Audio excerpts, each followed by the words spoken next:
안녕하세요. 느린발 탁구TV의 박상수 코치입니다. 자, 이번 시간에는 소위 사람들이 얘기하시는 찬스볼, 로빙볼에 대한 설명을 좀 드려보려고 해요.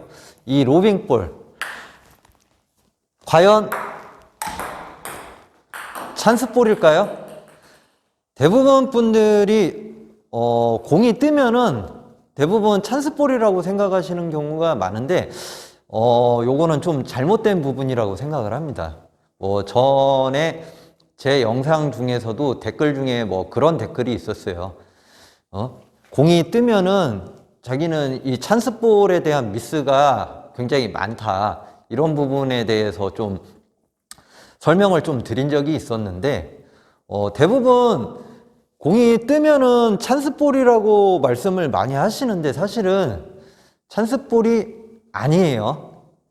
당연히 엄청나게 강하게 치셔도 안 되고요.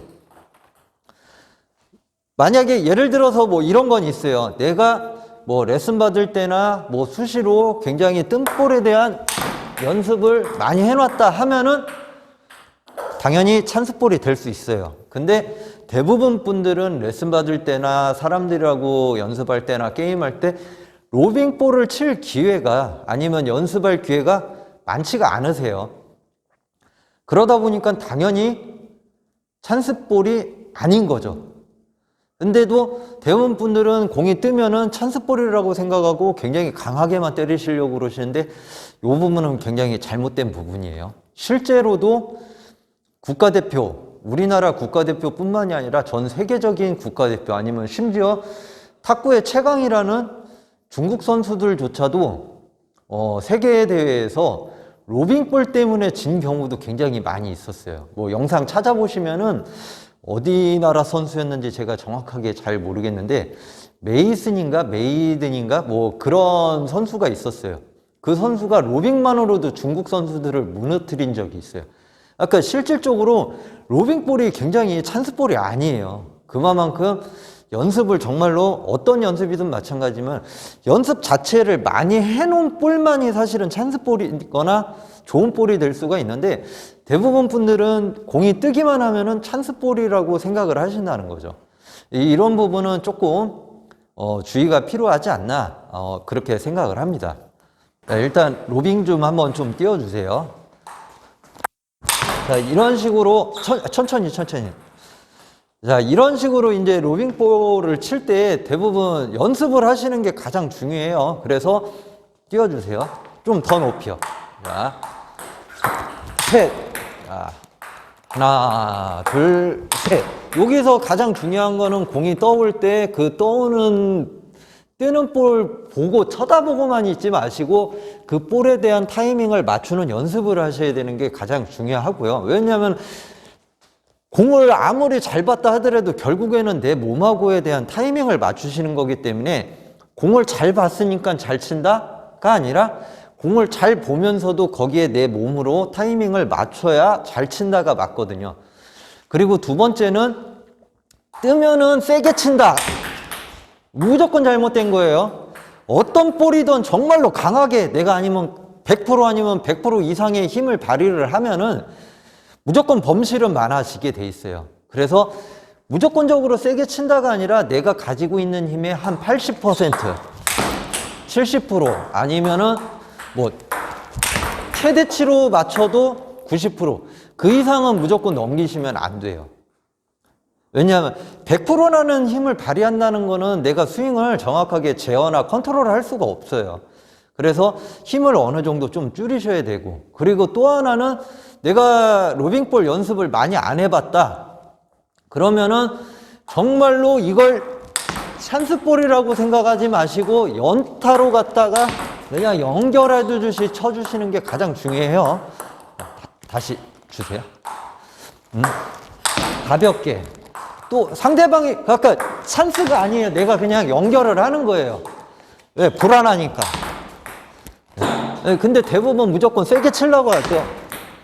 근데 이런 식으로 가볍게 치시면서 그냥 랠리를 좀 가준다고 생각하시는 게 가장 좋습니다.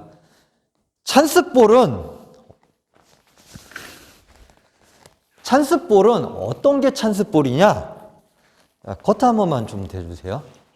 우리가 예를 들어서 레슨을 하면은 레슨할 때 딱 이렇게 오는 볼, 항상 연습할 때 오는 볼 있잖아요. 맨날 연습한 볼. 이게 찬스볼이죠. 실제로도 제가 가진 힘을 가장 많이 사용할 때는 저도 지금 이 볼에서가 가장 강한 힘을 사용을 해요. 그래서 실질적으로 저도 로빙볼이나 이런 볼을 칠 때는 내 힘의 한 70%? 80%를 넘어간 적이 사실은 거의 없어요. 근데 커트 줘보세요. 커트볼은 달라요. 커트볼은 특히나 내가 연습했던 그런 딱 지금처럼 이런 높이가 오면은 90% 이상까지도 사실은 발휘하는 경우가 많아요. 왜냐하면 가장 많이 연습한 볼이기 때문에 가장 자신 있는 볼이기도 하고요.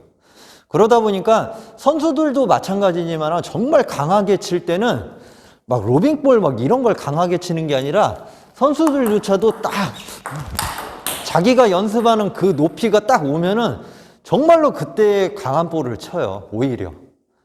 근데 대부분 분들은 뜨면 찬스볼, 낮으면 어려운 볼, 뭐 이렇게들 생각하시는데 가장 연습을 많이 하신 볼이 사실은 찬스볼이에요. 그리고 로빙볼이나 이런 것처럼 가장 연습을 안 하신 볼은 사실은 찬스볼이 아니라 어려운 볼입니다. 그러니까 이런 부분에서 헷갈려 하지 마시고 떴으니까 무조건 때려야 되고 안 들어간 창피하고 이게 아니에요. 그거는 오히려 잘 못 치시는 분들이 그렇게 생각하시는 거지 진짜 잘 치는 사람들은 아 로빙볼 어려운데 뭐 이런 식으로 먼저 얘기들을 많이 하세요. 근데 실질적으로 아마추어 분들도 아랫부스 분들은 다 아실 거예요. 로빙볼이 어렵다는 거. 어렵다는 걸 아는데도 불구하고 찬스볼이라고 뜨면은 찬스볼이다라는 인식을 좀 많이 하고 계신 것 뿐이에요. 어려운 볼이기 때문에 굉장히 강하게 하거나 이 부분에 대해서 확실한 득점을 한다기보다는 연습을 통해서 정말로 찬스볼을 만드시던지 그게 아니시라면은 좀 더 가볍게 치시면서 연타로 좀 더 좀 즐기게 갈 수 있던지 이런 식으로 하나를 선택하시는 게 좋으실 것 같습니다. 자, 지금까지 느린발 탁구TV의 박상숙 코치였습니다. 감사합니다.